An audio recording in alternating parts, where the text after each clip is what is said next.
Hello বন্ধুরা, তোমরা skip না করে পুরো ভিডিওটা দেখো। আজকে একটা নতুন রেসিপি বানালাম, সেটা হচ্ছে দেখলেই বুঝবে।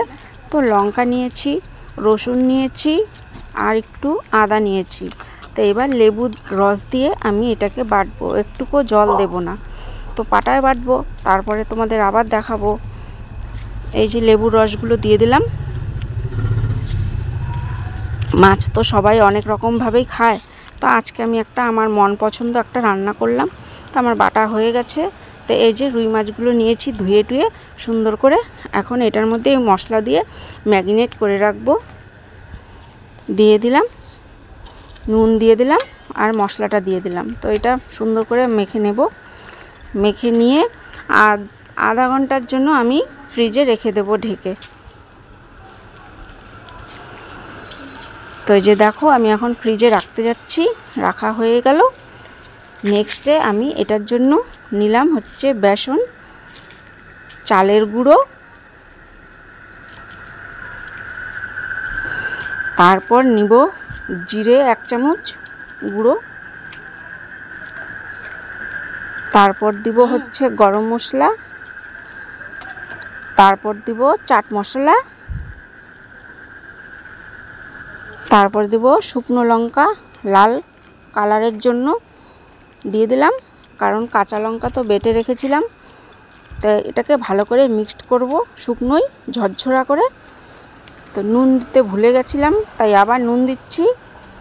তো নুন দেওয়া হয়ে গেল, আবার মাখবো। এই যে হয়ে গেল আমার ঝরঝরা, কি সুন্দর। তো এটাকে এখন মাছগুলোকে সুন্দর করে মাখিয়ে নেব। তো এই যে ফ্রিজ থেকে এনে রেখেছি মাছগুলো, দেখো তোমরা। এই যে, তো এগুলোকে এখন এগুলোতে ভরে নেব।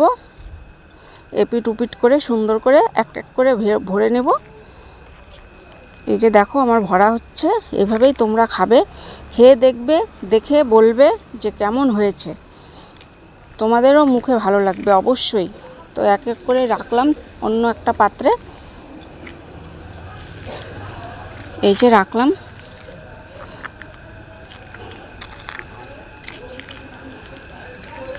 রাখা হয়ে গেলে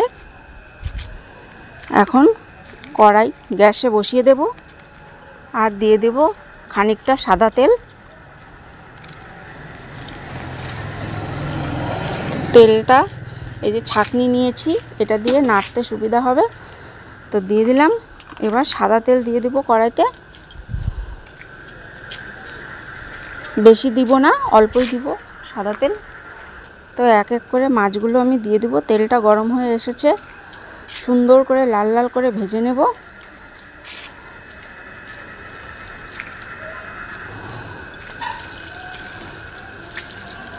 দিয়ে দিলাম।